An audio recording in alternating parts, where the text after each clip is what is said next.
Write the rational expression as an equivalent expression with the indicated denominator. 15 over 4p is equal to what over 64p cubed? To write this rational expression with the new denominator, we first need to figure out what we need to multiply 4p by in order for it to equal 64p cubed.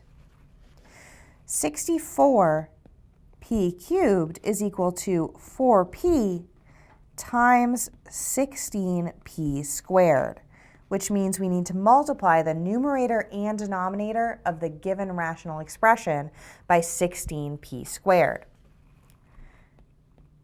We have 15 over 4p, and we'll multiply that by 1 in the form of 16p squared over 16p squared. Multiplying the numerators and denominators, we have 240p squared divided by 64p cubed.